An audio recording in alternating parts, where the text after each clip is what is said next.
Bro, she got lucky this year. He shouldn't get used to it. China's geopolitical fortunes improved in 2023 through no doing of its own. Next year, Next year, it will require tougher choices. This article you can literally plaster 1,000,000 times over in 2025, by the way. Zoomer politics time. Japan are the dominant Asian powers, and they have been beefing for centuries at this point. But for the past couple of centuries, China was at a disadvantage because Britain made them addicted to opium and basically destroyed them along with other European powers during the Chinese century of humiliation. And Japan got the sun dropped on them twice. Both of them have gotten cooked, but Japan has gone from producing the world's most brutal soldiers to making Nintendo and Naruto. That's a very, very good glow up. And China went from a rural, broke dictatorship to being ruled by the man with the most aura since Stalin and becoming the factory of the world. Dude, having Gen Z is hot on China, I think. Yeah, it's crazy. I was talking about this with some friends recently, where it's like, I think a lot more people are gonna start coming to our understanding of the world, especially younger generations that haven't been like taught to hate China and love TikTok. And on TikTok, you do get some like decently pro-China messaging. Like why? Like if you're Gen Z and your life is dog shit, okay, and you're never gonna fucking retire, everything sucks, the future looks bleak, and the same people that you despise that have ruined your fucking lives, okay, that have ruined your future, that robbed you of your future, okay, are telling you you gotta hate these Chinese motherfuckers out there, okay? Meanwhile, you're on TikTok, you're seeing them eat delicious food and take advantage of public transit. Yeah, there's like cool trains in Chongqing that go through buildings. Why? You're like, why would I hate these guys? They're just chilling. And also, like, it seems like their way of life is not like coming apart at the seams. Yeah. Like that's where it's like, it's not that everything in China is like perfect. It's not that everybody there's happy all the time. It's that like on a relative basis, like where would you rather spend like the next 100 years given the current trajectory? Yeah. There's no like fully fleshed out and carefully manufactured hatred for China and the Chinese, I think, among the younger generations.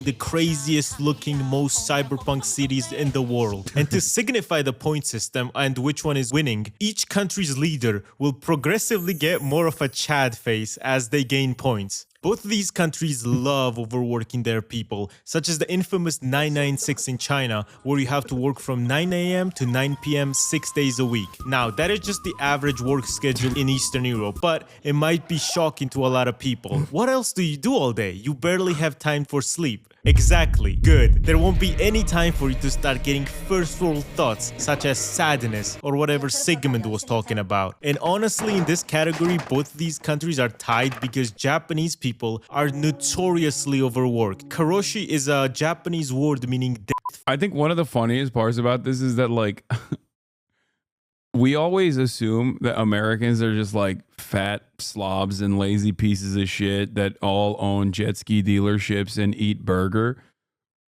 But the American population is also fucking notoriously overworked.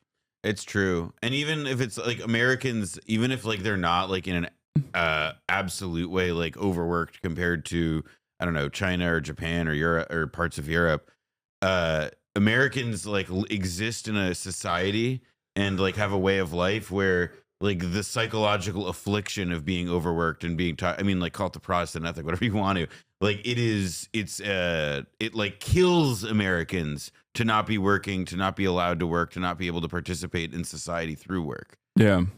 Not Karoshi level though. Well, the problem with Karoshi is that or not the problem with Karoshi necessarily, but Japanese work culture is devious because all of your social, like all the social shit that you have to do also is a part of your work.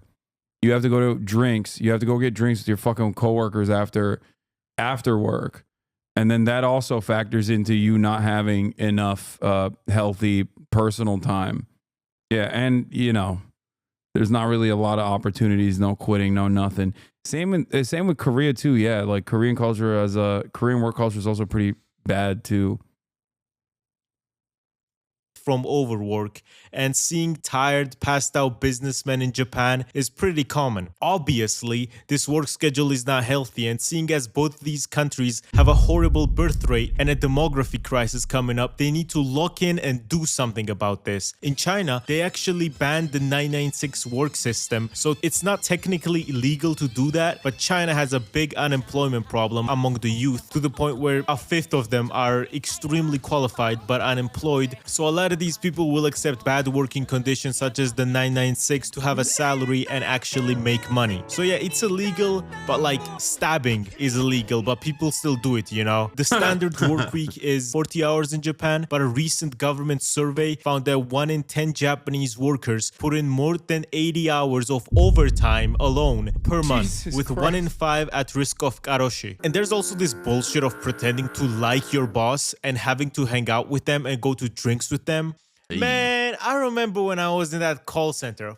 Fuck that boss, man. I fucking hated his ass. If I had to hang out with that motherfucker, I would be wearing an ankle monitor right now. So genuinely saying which one has a worse work culture is a hard battle to decide. So instead of a chat face, they both get eye bags under their eyes now from overwork. No! But Not both these Xi Jinping! countries shine in technology. They're both extremely dominant in this field and extremely useful to the entire planet. First of all, China makes everything in the world. Like, if you look around your house, probably like 50 to 70% of what you see was fully made in He's got China. And China quotations. has gotten a lot better at general technology because of their massive government subsidies, making good cars, innovating on phones, electric car batteries, solar panels, nuclear energy, basically everything. And Japan, I'm worried about Japan's economy, you know, because all the wars in the Middle East have stopped. Whoa, so Swan their Marcus, Toyota damn, that guy he fell off. Japan's economy, you know, Is it because all they kept outing him as they kept unmasking him? No, it's because no. Although I wish, because he's a little. Yeah, wasn't he like a sex pest who like moved to Thailand? He's a slug. He's a slug. But and I won't get into specifics on that. But I will say he basically was like a ride or die for Kamala so hard and was like so hostile and condescending to Trump people about it, like on the election level, that like after the election he disappeared. He hated me. He hated me too. Yeah, he would. He's a common anti for both of us. he would routinely fucking yell about my analysis, which turned out to be right, and he turned out to be Well, he very used to try wrong. and reply guy to me, and then eventually I got like I made him mad enough, and he made me mad enough that I just stopped engaging. But then again, he embarrassed himself so completely and fully that he's literally no longer on the internet. So. Indian pro-Israel accounts catching strays in China in a China versus Japan video. Why my countrymen? Why, dude? I mean, this is. That is. I mean, I'm sorry if you listen. Anybody that comes up with something like this, listen. It's called a world system. Okay, read some Emmanuel Wallerstein. Okay, Dude, grow this- up. this Okay. It's all connected. this all right. this is an Okay? amazing. This is a amazing, indecipherable world. This is Sneeko's worldview. This is like it doesn't make any sense whatsoever. Like, the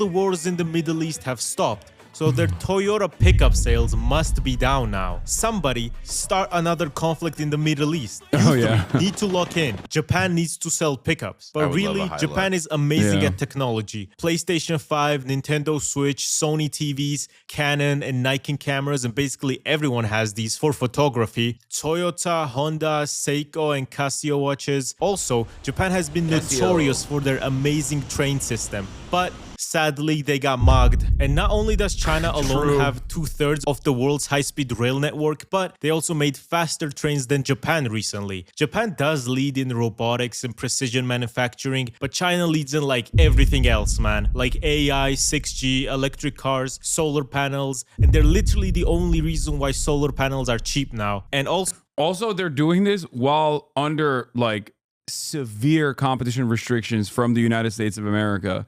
This is also something to remember as well. Like, we just straight up intercepted a deal that they were supposed to have with the Netherlands for you know the what is it called, the microchips, semiconductor technology. We were like, nope, you can't do that. I mean, the EU just like I know that they rolled back. It was more of it's like one of those like it's like a law that was more of a formality than something that actually like mattered or had punishments or consequences. But the idea was that like the EU is trying now to like open up like business wise and develop more joint ventures with China. Yeah. And I'm kind of ASML lithography machines. I'm kind of curious to see, like, there was an article, I think it was in the South China Morning Post about all this, but I am My favorite newspaper for all things China, including like what's happening with the pandas. I mean, I'm curious to see, like, as the U.S. decides that we're no longer doing science because science research Is and gay. capital investment is gay and DEI. Yeah. Yeah. Like it's. I'm so glad. I'm so glad that we're cutting grants. It's wonderful. It's awesome. Yeah. There was a push notification since I started streaming with you from the New York Times that was like, critics are concerned that Trump's cuts to the National Weather Service may make it difficult to produce weather forecasts. Yeah. Who the fuck needs weather forecasts, Yeah. right? Virtually everyone. The answer is obviously air traffic control, agriculture, basically commerce in its entirety could stop.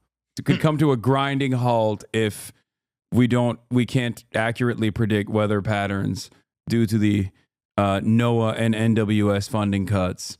But hey, weather is also gay because they keep saying, those fucking gay ass scientists keep saying climate change is real, and Trump doesn't like that. So he's going to punish them. Okay?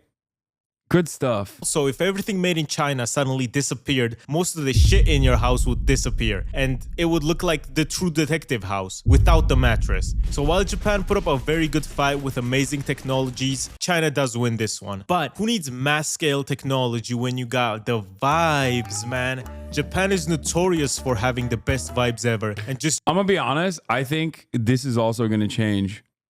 Like, I keep saying to everyone that will listen that going to China right now, you know, before the inevitable happens, hopefully it never happens. But going to China right now is like going to Japan in the 80s and 90s. Like it is the Japan of the 80s. It's just at the top currently. general aesthetic stuff. That's why Someone said wrong. Philippines on top. True. Pinoy gang. there are weeaboos and not China boos. China would have a very good chance at scoring points here, but Mao decided, I'm destroying the culture and I'm killing pigeons. Fuck you. Japan just looks like the best place ever, man. I'm actually gonna apply for a visa to go there. It looks amazing. And I haven't even watched anime in a while. Okay, like Tokyo is the coolest city ever. We all know this, but there are so many other gems in Japan as well, such as Okinawa. And this is literally just a tropical island. And just so many absolutely gorgeous little towns that has everyone soy facing. China is also beautiful, but the real deciding factor is, would you rather travel to a Chinese village or a Japanese village? See, the Phoenix Ancient City in China is a cool place. It's basically like the Kung Fu Panda as a town, and it looks very nice, but come on, man, Japan, bro. Also, if we're counting Hong Kong, because they're not mainland China, Hong Kong is fucking amazing. It's beautiful, amazing public transport too, and someone told me that. Let me tell you where you're not getting a visa from, Georgian man. Okay? The People's Republic. That's right. Okay? What is this fucking Hong Kong is amazing, but it's not a part of China attitude coming from you? Is it? Yeah, it's on the table. It's on the table. Is even better than Hong Kong. I don't know if this is possible. Japanese embassy in Tbilisi, get in contact with me and give me a visa so I can see if it's truly better than Hong Kong. The only way Japan kind of fucks up its vibes is just some perv shit, right? You own cats, right? Yes. And there's cats here too. But they're not cats, they're teenage girls. Wow. So it's a bit of Diddy mode, but I guarantee Diddy wouldn't have gotten all this controversy if he had sakura trees in his backyard instead of beds on the basketball court. But Japanese culture is absolutely amazing, especially after they stopped being fascists. That's when they really became cool. I don't know why they still use that flag on their navy. Me personally, I would strive to change it, but hey, I didn't make JoJo or Death Stranding or Berserk, so don't take my word for it. However, no amount of vibes and aesthetic pink trees can cheer you up if your economy is ass. All three of these countries are gorgeous, but then you look at their economies and understand...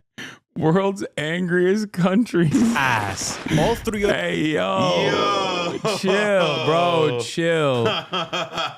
Chill, okay? Fucking chill. Oh, my God. Oh, my people, we're never gonna get better, dude. Oh, This is not a good. This is not a good way to get mentioned. Also, how the fuck is Argentina not on this? I don't understand. Well, because Mila hadn't taken over yet. The no, chainsaw but hadn't they ripped. also had hyperinflation before him too. It's not like their economy they're was used to it. It's their culture. You know what? Honestly, maybe. They've had so these many countries government are gorgeous, collapses but over the year. No, they're like instability for them is. I mean, they're angry, but it's their whole thing. And you look at their they're economies chill. and understand why they're so angry. Lebanon having a black market currency rate, Turkey having their official currency rate, which is somehow worse, and Armenia having these real estate prices. I'd be mad too. It's a reasonable crash out. And China has been growing a lot economically, and generally people have been enjoying a higher quality of life. It is also probably gonna become the biggest economy on the planet, but they have 1.4 billion people, which means their GDP per capita is less than $13,000, which means it's lower than Mexico, Kazakhstan, Chile, and Bulgaria. Because Yeah, I mean, this should be a fairly decent indicator that like maybe that metric is not Yeah, it's the not best way to understand quality of life. Well, because like GDP per capita means that like somebody in Mississippi enjoys like a higher quality of life than somebody in Hamburg. You know what I mean? Yeah. Like there are other things to look at here, Also- but it's also, also- not. It's not like I also will say it's not GDP totally wrong. There are a lot of like Yeah. China still has a peasantry. That's not something that Yeah, the U.S. yeah. has. But also on top of that, like the American GDP is as vast as it is, not because it's like a manufacturing hub or whatever, but because we are an economy that revolves around finance capital and just like inventing new fake middlemen that shouldn't fucking exist for services that otherwise should be handled by the goddamn federal government. That plays a pretty formative role in our GDP, I think. You know, Mississippi has peasantry too. as people living in the big cities make 5 to 10 times as much money as people living in the rural areas. Of course, most places have this income gap, but usually What is this? This is probably not actually true, by the way, because IMF is systematically undercounted services in China because MLs don't value services like we do. I can get into this more if you're interested. It's likely that the Chinese economy will be valued 50% more if China values services the same way that we do. I'm open to the idea that like we're not measuring China totally correctly or by a set of standards that don't capture it. I think 50% more value. that seems- so that's a little. That seems like a little bit too much of copium coming from Also, like Central it's, again, underscore like, it's not, committee. It doesn't mean it doesn't necessarily mean that it's awesome that a country is like wealthy or rich, because like that also means is we are now currently experiencing in America that we have got a long way to fall. They used more concrete in the last 3 years than America did in the last century. God damn. It's true. That is pretty crazy. It's because they're building fake cities. It's because they're building fake cities for no Yeah, it's reason. for all those apartment buildings that nobody's ever gonna live in. Yeah, please until- don't check in 10 years later. Don't do that. don't do that. Don't. Well, 10 years later, they'll point the finger at Also, another like, new city being built. Like and the by one. the way, like we have had, I know that it seems like alien in this particular moment, but like in the 1980s, you had like apartment blocks in Texas in like Sunbelt cities that were like teetering into dust because there was nobody buying them. It's not like it's a problem that we've never had in any event. usually not as much as China, such as Japan, which does also have an income gap between the big cities and rural areas, but nowhere near as much. And people in Japan generally enjoy a much higher quality of life with nearly triple the GDP per capita. But the thing is, Japan's economy has been stagnant since 1991. So stagnant, in fact, that it's referred to as Japan's lost decades. For example, in 1993, Japan's economy was 4.5 trillion, and this year it's 4.39 trillion. So like all these people are being overworked and the GDP is still not growing. It's a pretty bad situation, to be honest, and their currency has fell a lot in the last 10 years as well. But compared to like an average person in China, you would assume that the quality of life is still better. So because this one is about just a normal person living and not the nationwide GDP or some bullshit, this one goes to Japan. But otherwise, I also disagree with this. I think the quality of life for I suspect the quality of life for like someone living in Tokyo versus someone living in I don't know, like a major tier 1 city, China probably clears Japan on that front too. At least from what I've seen. And also, I can't even talk about the countryside in Japan because it's literally non-existent at this point. It's insane. You know what I mean? Like they're straight up just dying. Obviously would go to China. They make everything, bro. Now you guys know Japan as this cute country with a very cute flag that looks gorgeous, has these cute vending machines, but there is a reason Japan is the only country in the world to have a nuke dropped on them. And it's because in World War II, the shit they were doing was so heinous that a literal German Nazi heard about what they were doing to Chinese people and tried to stop the Japanese. And the Chinese were so thankful to this Nazi that saved them from at least some of the Japanese atrocities that they built a statue for him. He was just like, okay guys, we are evil. We have skulls on our uniforms, but come on, we're not that evil. And the Chinese and Koreans have a very bad opinion of Japan, and it isn't because of the typical Asian racism, like this argument between two Asians, an Indonesian and an Estonian. The Republic of Indonesia is made up of tens of thousands of islands, hundreds of cultures and languages. The Estonia is made up of meat and onion slop-eating Hungarians who polished the cocks of German horses for 1,000 years before being elevated to sapiens by the USSR. It's because of the horrible things they've done to their neighbors, and the craziest thing is, God damn. Wash. God damn. I mean, holy shit. Japan doesn't even acknowledge it. To this day, they deny it, which is fucking insane. Also, it's insane, but it worked. That's the worst part about it. Like, just straight up truth nuke. Yeah. Straight up. Don't deny any of the don't address any of the war crimes, and even actively celebrate the war criminals. And then seemingly, if you make enough anime, people will stop talking about it. It's crazy. Japan PR is fucking insane. Straight up. The other Axis member was like, oh, we did it and we're so sorry. But Japan doesn't give a fuck. A World War II general secretary literally wrote a book named Fabrication of the Nanjing Massacre, where not only does he deny it happened, but blames the war on the Chinese. Or when the governor of Tokyo was being interviewed by Playboy in 1994 and said, people say that the Japanese made a Holocaust, but that is not true. It is a story made up by the Chinese. It has tarnished the image of Japan, but it is a lie. Imagine if the governor of right wing just doing a little spicy geopolitics in Playboy. God, the 90s were crazy. Dude, just the 20th century, really. No, right-wing Japanese people are so insane and so funny. I love learning about Japanese hogs. When I was there last time, I got a better introduction to it.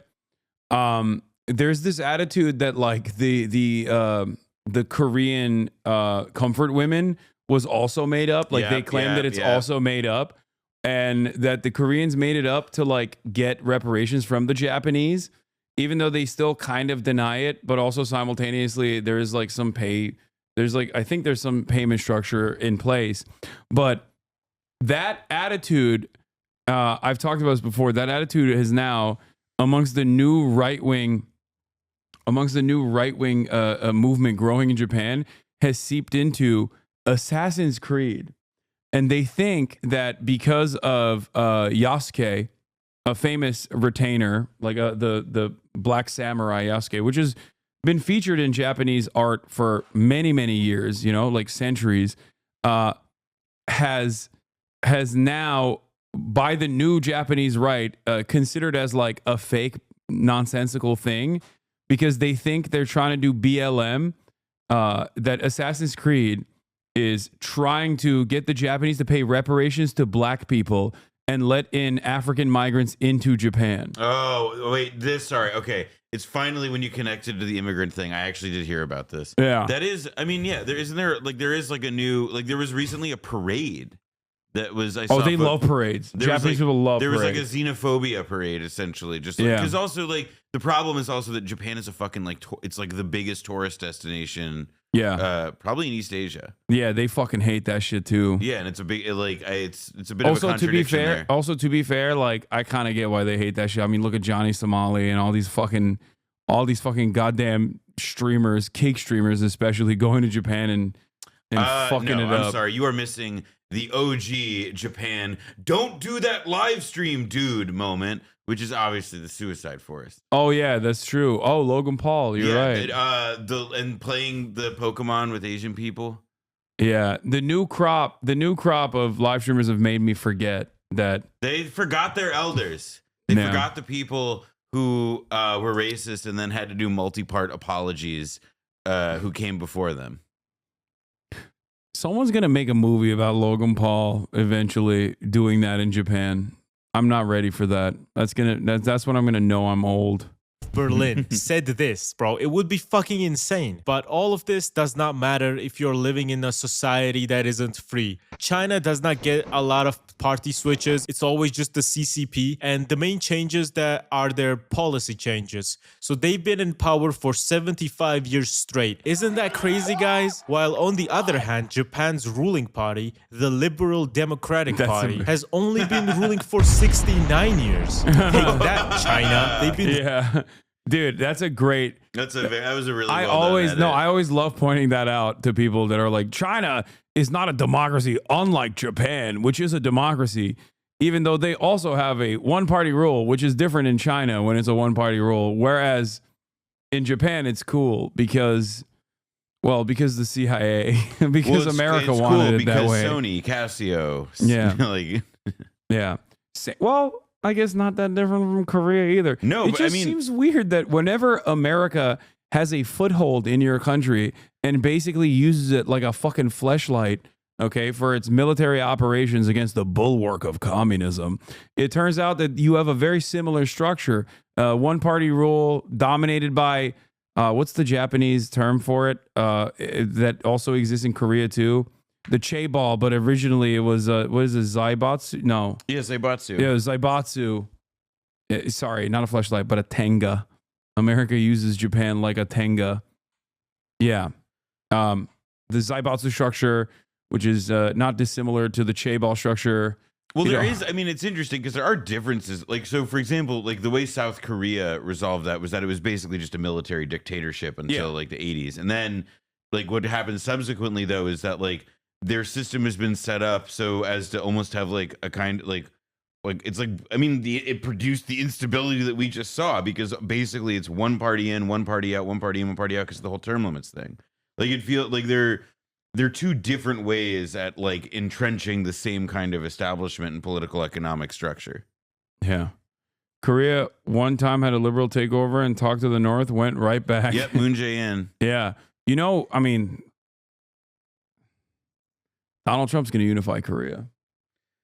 I don't think so. No, I mean, it's, you know, that's one where I would love to believe. JD Pondon. I do think that he was mainly also jumping in on stuff that was already like developing and percolating on the peninsula under Moon Jae-in, and like he's always looking for a deal, but he loves it. He loves that deal, but I don't think there's a deal right now. I will never forget. There's not a deal. No, of course not with the current situation in South Korea. The interesting way in would have been through Russia, maybe. Yeah. Considering that we're now trying to make Putin our pal, but even that is like has a time limit. Yeah. Well, also, I don't think China is all too fond of the developing relationships between the DPRK and Russia in general. Correct. So that's also a tricky situation for them. This has been the grand strategy game of like for many years, which is that like in the Cold War, right? Like after the Sino-Soviet split, it took a while, but America finally picked up on what was going down, and they teamed up with China, and the two countries essentially like made sure that wherever the Soviet Union was in the globe, they were taking the opposite side for like the next 15, 20 years.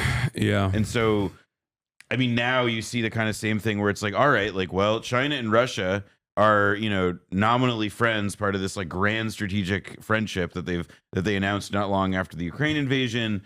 But you can kind of see how, even though, you know, before it was China, now it's Russia, that like you can see perhaps that like Trump is doing, if there's like one dimension of what he's trying to do that may last, it's that like we do have an interest in trying to befriend Russia and trying to use them to like put pressure on China. How successful that will be in the long run, I don't know, but like you can see that there is like a grand strategic logic there. Hasan, there's a big difference between the two countries, especially in terms of political freedom and individual liberty.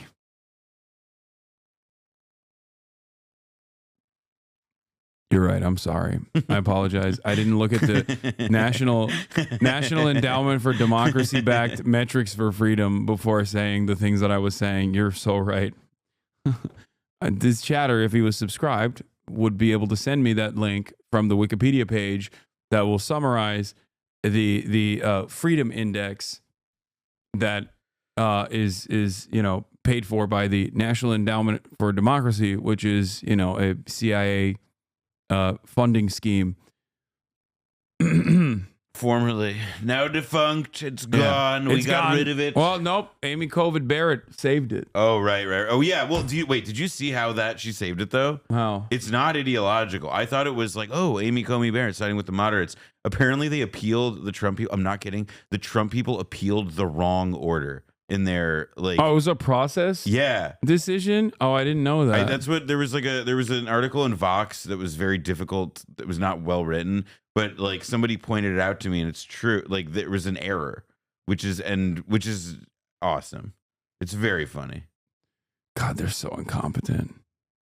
Ruling Japan since 1955, except for one corruption scandal where they were out for a year, and between 2019 to 2012 where they lost and then immediately got re-elected. Also in both countries, if you find yourself in a courtroom, you're cooked. Both China and Japan have a 99% prison conviction rate. Saul Goodman is not going to be able to save you. If you end up in a Japanese or a Chinese... Okay, the only thing that I will say, to be fair, of this is that the American justice system is notoriously way worse than both of these countries. Even though he's right, they will force you to say that you're guilty, but the punishments in comparison to the American criminal justice system are like not even comparable.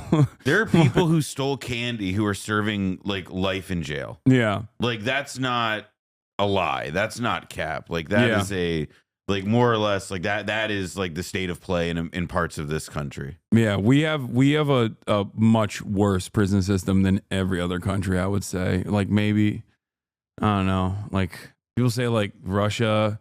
I know people always, because of Midnight Express or Midnight Orient Express or whatever. No, it's called Midnight Express, the Turkish prison movie. Yeah, like people always think like Turkish prison system is like so much worse.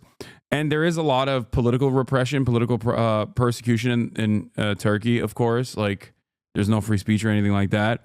But even then, even with all of that, like with the exception of El Salvador, I would say the United States is like the worst. Well, there's the historian Bruce Cummings. We use this quote in season 3 of Blowback, but like he makes this point about like North Korean labor camps and how like even in North Korea, like people who were sentenced to internal exile, let's call it, sent to a labor camp, sent to some other kind of prison camp, they could bring families with them. There was a there's like a caricature we have in our head of the severity of the prisons that everybody else has, in part because of the imagination that like in our imaginary we think they're so primitive and so brutal, when it's like we have antiseptic, sanitized, like perfect new machine, computer controlled, whatever. Not to say that they don't have those in other countries, but just that like we have something far more brutal by many measures in our own country, and that Bruce Cummings, the historian we interviewed, and he wrote in a book, he calls them our own gulags, and he's totally right. I mean, there's a famous book by the famous prison abolitionist Ruth Wilson Gilmore called "The Golden Gulag," describing the construction of California prisons. Yeah, I mean, it's not an accident that we have I believe we still have the highest.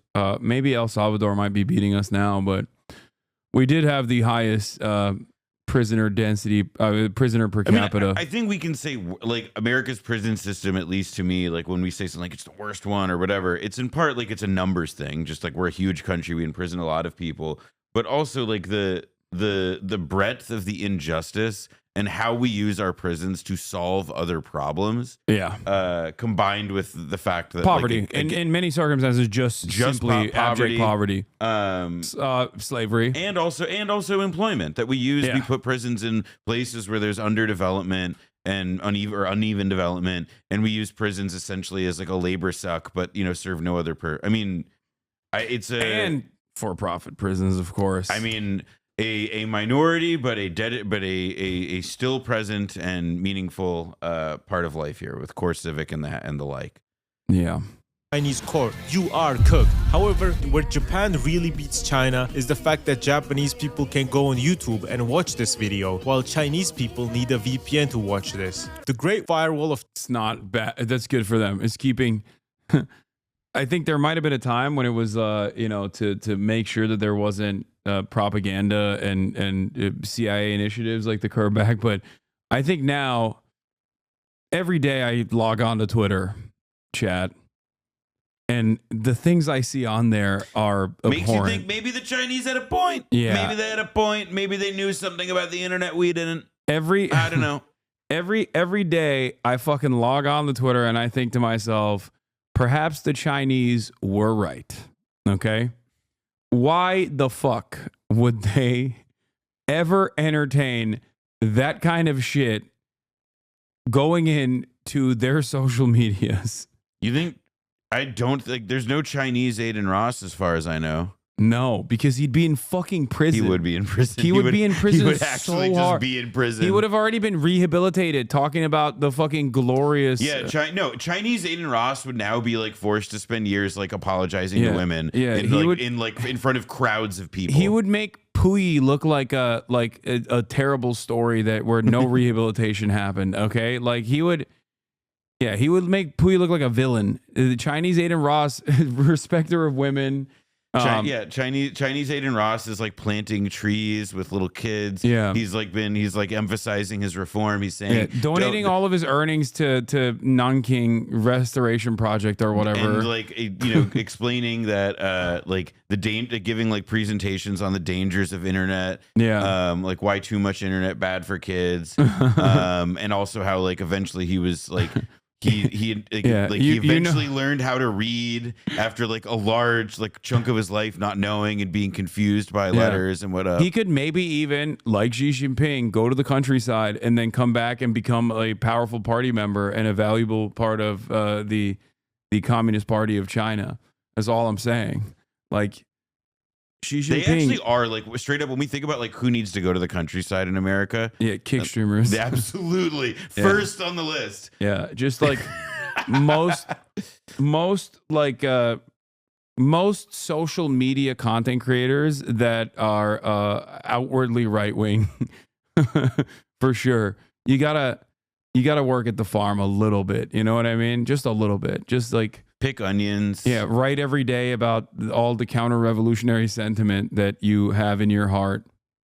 Yeah, and then, eventually, like when your confession and your apology is like strong and sophisticated enough and reflects the time and effort that you've put into self-correction, then you can leave the farm and you can go become, an advocate for global wokeness. Someone said, imagine Asmongold. Oh, that would. He comes back brawling. Awesome. He comes back brawling after toiling the land. Okay, I'll put a pin in that one because Asmongold would not get through the physical. They would be like, what the fuck is going on with this blood wall in your room, dog? You're not allowed to like. We need to send you to the doctor. We need you to like. Yeah. We need you to get some help. Sedentary king. Yeah. Aiden Ross. Welcome, Asian Ross. China is a huge minus for me, honestly. And while they do have their own domestic stuff and they don't need YouTube for jack shit, as a Chinese person, you wouldn't need that. It would still be nice if the internet wasn't censored and you could go on websites like YouTube, Google, and etc. Keep Elon's Twitter banned though, please. I also don't like the re-education camps in Xinjiang, and generally Japan has much better laws on free speech and they really have their hand up on this one. And this is a very big factor as well, because Japan has maybe too much. Like they have you can like sell rape comics there. Yeah, and also you can literally successfully sue someone. Let's say a powerful Japanese corporate executive has been outed as a pedophile. Okay, if the newspaper writes about such a case, that successful Japanese businessman could then successfully pursue litigation for defamation and win, because you can say something truthful about someone in Japan and still get successfully be sued for defamation. Did you know that? Yes. It's fucking insane. Okay. Well, they also they have. I mean, part of it though is like again the corporate structure, like the power structure. I mean, in addition, they have different norms about speech and so on. But it is like it just reminds me of like other countries that don't have like the American fetish for like free speech, and like it's like. Yeah, like why would powerful people tolerate the ability for others to like, talk shit at them? I will say this though, they do not fuck around about Google reviews out there, and I love that shit. If What do you mean? In Japan, Google reviews are the law basically. Like if you see a restaurant that has like 4.3 stars, it's probably going to be one of the best dining experiences you've ever actually encountered in your whole life. All reviews, they take it very seriously, and I always will see like random accounts that like talk about what's going on in Japan pop up. One of the things I saw recently was that this restaurant put out a hit on 2 customers that left a bad review. One bad review. They put their faces on a billboard and they said, "We're tracking these guys, and if you find them, like, we'll reward you." So do you think the restaurant fucked up, or do you think they were just like really annoying customers? No, they left a bad review, and they. No, but I'm asking, but the bad review was the bad review truthful? Is what I'm asking. I don't know, but it doesn't matter if it's truthful or not because they were fucking. Yeah, 1 million. I mean, like, what if they were 1 like, million yen per head? It's amazing, dude. It's so funny. Oh, here it is. A Kyoto ramen shop has put a bounty on the heads of 2 people who left negative restaurant reviews. Oh well, if Dexter too said it. No. This is I saw the photo too. I think there was like a photo of the 2 dudes. The only thing he can do is come back, eat again, and write a good review with a photo. I told him I won't forgive him otherwise. Not even for the safety of his family. If he does that, he'll be killed right away. This kid is so scared. He'll really do it. So he'd better just come back and eat. $600? Damn, I would feel so bummed if that were me. Ramen shop owner. Somebody was like, "I'll come and get you for 600 smackaroos." It's so funny, the threatening aura of "come back and eat this ramen now." Yeah, that's a good way of putting. Yeah, also like, would I trust? That guy probably put poison in my food for the second time. It's a trap. Level-headed owner. Yeah. To be vital to a lot of people on whether or not they fuck with the country. People leave their countries and their hometowns because their government is repressive or they don't fuck with the suppressive laws, so big up to Japan. But while the Japanese government wins this section, China executes their billionaires, which, judging by my personal experience with billionaires and now also looking at America, you know, I'm not gonna say it. Dude, come on. Yeah, that's straight up. And they don't always get executed, for the record. They commute those sentences as long as they don't like reoffend in the time frame. But to be fair, the notion that billionaires get actually prosecuted and see jail time is so far outside of the scope of belief that I have for, like, that is not. This is arguably like the thing that sets them apart from us the most. Like, it's not burger, because Chinese love burger too. Like, Chinese people love burger. That's the other thing. China is so American coded. People don't understand that. They fucking love America. They love Yellowstone. They love all of it. But the thing is that it's actually that like they've like developed and cultivated a independent power that can hold capital to account when the time comes. Not as like a system, it can't hold capital to account, but it can hold the individual hyper powerful capitalist to account without like making the entire, throwing the whole capitalist class into disarray. Because like imagine, by the way, like in America, imagine right now how many chairs on, how many people would start assembling. It'd be like the fucking Avengers getting together. If like Elon Musk, for example, we're prosecuting you for fraud or for being really annoying, for being the most annoying man we've ever had. Like, and we're prosecuting you, we're punishing you. But then what would happen?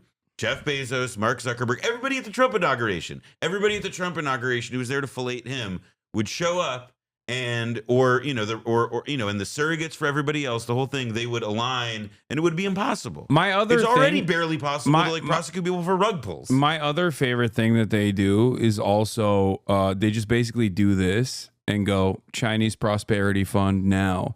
Like they will routinely, whenever a billionaire wants to speak out of turn, okay, and you know,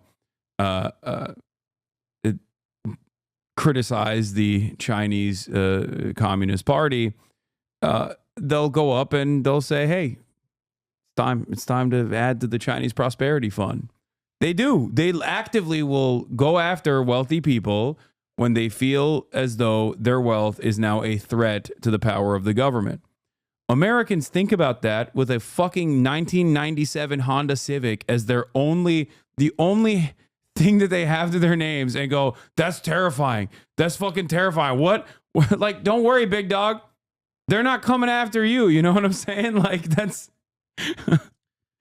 Americans think that is scary, which is very funny because why the fuck do you care? You're never going to be in that position. Okay. None of us are going to be in that position. Anyway, the latest case of this, China literally made the top delivery companies give their drivers full social benefits. Chinese equivalent of Amazon DoorDash will pay full social benefits to delivery drivers one day after Xi met with private sector leaders. I mean, that's when we're all waiting on the receipts for it. Yeah. Interesting. Well, I'll wait on the receipts for it when CBS Mornings covers it as a negative. When they cover it as a the bad Chinese thing. government is extorting American delivery companies, forcing them to make their workers pay. Yeah, like that's when I'll know it's especially real. That's how you know. There was a news article that I read about the new ice cream, like the Chinese ice cream store that is like finally overtaken McDonald's as like the most franchised restaurant. Yeah. And it's like cheap, affordable ice cream. And they basically, the news article covered it as because China has a genuine crisis in their economy that this affordable ice cream is the only treat that they can afford. And that's why it's, oh my God, that's why it's growing. Dog, I was at an R1 research university this week, and I was talking with somebody, and somebody told me that 2 students in their class were sleeping in their cars. Like, they're the ones with a crisis. We're just the ones that like have university students as like homeless. You know, they're the ones with the crisis. Yeah. We're just the ones who've, you know, we have a little bit of plight, but we're working through it. Yeah. We're also the plight that we're working through is entirely in the hands of the individual. Like that's all your fault. Oh, are you poor? Are you homeless? Well, that's a moral failing, and you individually did that to yourself, and you probably deserve it. Just remember that, okay? It's great. Everyone that starves under global capitalism is directly responsible for their own demise. Okay? It's only communism that kills you actively. Anything about it, but there is a reason why Jack Ma is not in the same position as Elon Musk. Anyways, Japan still wins over China. But is this restrictive government worth it? Because Japan's economy has been stagnant since 1991 and China's has been growing, so they must be doing something right, such as China going from a rural poor country to basically a cyberpunk that also makes amazing tech. It also is kind of crazy when you think about it. I'm not. Hold on, let me put my apolitical. There we go. Look, as an apolitical guy, there we go. I am beginning to notice that this whole like agrarian farmer peasant society becoming like a global competitive superpower thing over the course of like, you know, a couple decades is like a consistent thing that I've seen in at least nations that say they're sympathetic to communism. I don't understand it. I don't know. I don't know. I'm just saying, like, it just kind of feels like Sounds like you're noticing. I'm just noticing that. Yeah, that is a thing that I did notice with, well, you know, the USSR as well. Now that you mention it, it kind of popped in my head. It's just keep noticing, dog. Yeah, it's just as an apolitical guy, I have seen this common thread. Interestingly enough, don't know what it is. Sounds like you're straying from the apolitical position. Communism bad? No. I would never say that. He would never say. I would never say communism bad, good. He would never say that he's apolitical. He's centrist. Yeah, but yeah. It's you got to understand. We're just noticing some stuff. Yeah, We're just noticing some little things. Technology and has also emerged as a dominant superpower instead of Japan. If Japan disappeared tomorrow, I would cry. And if China disappeared, every single thing would shoot up in price and everyone would be like, fuck. Because this one country, China, manufactures 31.6% of the entire world's goods, along with doing a bunch of research that advances humanity, such as 6G and bazillion renewable energy research they've done, along with being the only reason behind solar power becoming better and cheaper. Without China, the entire world would be cooked. China is #1 in trade, in steel production, in shipbuilding, in high-speed rail, #1 car exporter in the world, in #1 in drones, in rare earth metals, in nuclear power, in batteries, and I genuinely don't understand how people can like look at all this and just be like, no, they're on the verge of collapse. Like, if you are a YouTube head, okay, if you're like a NATO guy and you've been watching every YouTube video that comes out about China is on the verge of collapse, and you're excited to watch the next one that's gonna come out eventually, right? Like, after like, I don't know, 5 years of doing that, at a certain point you gotta be like, maybe I was wrong. Maybe these fucking assholes don't know what they're talking about. Well, but this is though where it becomes about how like, well, then you come up with like the next phase of the logic is coming up with the reasons why they didn't collapse, and those same reasons why they didn't collapse are the same reasons about why they're fucking you in the ass. You know, Yeah. like it's about how because they stole the IP. Exactly, they stole the tech transfer. Yeah, which by the way, like if you go to the they still are, and it doesn't change the manufacturing and relationship we have. Like, this has been like this. If there's been like an anxiety underpinning the U.S. relationship with China that like precedes what is now like this geopolitical like power standoff. It was always like this stuff. It was the idea that the Chinese manufacturing boom, the fact that we very willingly, helped them get into the WTO, began offloading and like moving our manufacturing capacity out of the country, moving it to places like free trade zones in northern Mexico or whatever, but also obviously the bulk of it to China. Like we had to come up with like a version of that story that was about how they stole all of our shit. By the way, because Donald Trump is president now, and they are doing a lot. When people say do nothing win and they post a Xi Jinping photo, I get what you're trying to say. America is fucking the bag up, okay? Like, you got on the one hand blowing a 13 colony lead, okay? Shouts out to England. And then you have what America is doing right now, which is not dissimilar, okay? Having said that, it's not like they're not doing anything. They are doing things. They're doing things that I wish we would do here, okay? All the time. Like, my argument isn't like China's the best. I am white Chinese. I want to actually move to China and be a Chinese white monkey. My argument is I want America to do the good shit that China's doing. And also I would add that like, just because like it doesn't also mean that like, oh yeah, China being like this industrial workshop for the world, like putting all of that in one country, probably not ideal for the world system either. Yeah. But there is like this, again, like it's well, what is it that like we're offering? Like, what is it that we're exporting? I mean, the thing that I think is kind of hardest and darkest, and again, China, as well as Vietnam, other communist powers, they export weapons to a lot of people whom I would like them not to export weapons to. Israel for one of them.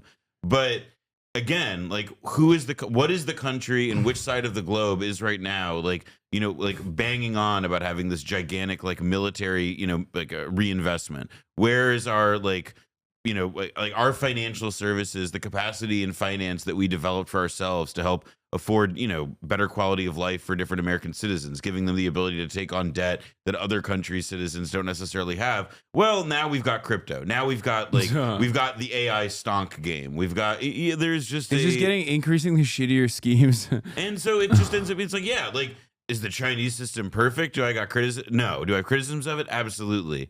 But again, like held in balance. How dare you? Held in balance with whatever the fuck we're doing. I don't have those criticisms. I don't know who the fuck this guy is, okay? I'm telling you right now, Xi, if you're listening, if you're watching, I know you're a big fan. Between you and I, this guy, I don't know what he's saying. I would never criticize China. Look, I'll admit it. I want Ben Norton's life. Okay. I want to live like Ben Norton. Mr. Multipolar. Yeah. He got it down. Okay. He figured it the fuck out. All right. He pieced out. He's just doing streams from China. Okay. He's living large. You feel me? That's not what DeepSeek said. That's true. DeepSeek actually talked about how my anti-imperialist position and my reasonable criticisms of the Chinese government was mentioned by DeepSeek. Really? Yeah, but they say it like they actually have a fairly reasonable assessment of like and fairly honest assessment of like the things I've said about China, because I think they compare it to like the rest of the American commentary sphere. Like they'll be like, oh, he was nuanced. And in solar, because everybody else just said death to China. Yeah. It's not really a competition. China gets this one. Now, what you watched was my video, right? I would say I hope you enjoyed it, but fuck that. I know you enjoyed it. So please like and subscribe for more videos like this. I'm trying to reach my own Project 2025 here. And another banger. Yeah, like and subscribe and goodbye. It's impressive Zoomer work. No, yeah. Gatsu, Wow Mao, who is my editor, but also has never edited anything for me. There's a bunch of them that are very funny. These like meme accounts that do like videos like this. Gatsu's been killing it. Wow Mao, you fucking piece of shit. I should have never even tried to hire this motherfucker, okay? This motherfucker he has not edited a single dang thing for me. Do you understand? What is this? USA is doing this shit. Legendary fall off. What? Elon and SpaceX got to be stopped. This debris field is massive. That is pretty big. That's like all of Cuba. I mean, cool. We just dropped a bunch of shit on Cuba. Oh yeah, here was the Haiti and the DR. Here was the DeepSeek. Oh, critique of Western media imperial. Hassan often challenges U.S. media portrayals. I don't think we exaggerate. No, read it out loud, dude. Hassan often challenges U.S. media portrayals of China, arguing that they can be biased or exaggerated, particularly in contexts like COVID-19 origins or human rights issues. He poses xenophobic rhetoric and scapegoating, emphasizing the need for context and skepticism toward U.S. government narratives, given historical precedents, e.g., Iraq WMDs. 2. Recognition of Chinese achievements. He acknowledges China's success, such as poverty reduction and infrastructure development, viewing them as notable socialist achievements. However, he distinguishes these from Western capitalism, sometimes referencing socialism with Chinese characteristics. 3. Authoritarianism and human rights. While critical of U.S. imperialism, Hassan does not unequivocally endorse China's government. He likely critiques authoritarian practices, including labor and environmental issues, and advocates for independent investigations into human rights concerns, for example, Uyghur treatment, cautioning against using such issues to justify U.S. intervention. Taiwan and Hong Kong. Aligning with anti-imperialist principles, he likely opposes U.S. interference in China's internal affairs, including Taiwan and Hong Kong, supporting the One China policy while condemning militarism and Cold War-era antagonism. Damn. 5. Economic and global influence. Hassan might view China's rise as a counterbalance to U.S. hegemony, but remains critical of state capitalism and potential neocolonial aspects of initiatives like the Belt and Road. That part's not correct. Yeah, that also is just, I wouldn't hold you to that. In essence, Hassan Piker's stance is a balanced critique that rejects both U.S. imperialism and authoritarian tendencies in China, advocating for a nuanced approach that recognizes complexities without outright endorsement or demonization. DeepSeek on top, baby. That's right. DeepSeek on. If Ethan Klein used DeepSeek instead of ChatGPT, yuck. Okay, he would have known better. Oh,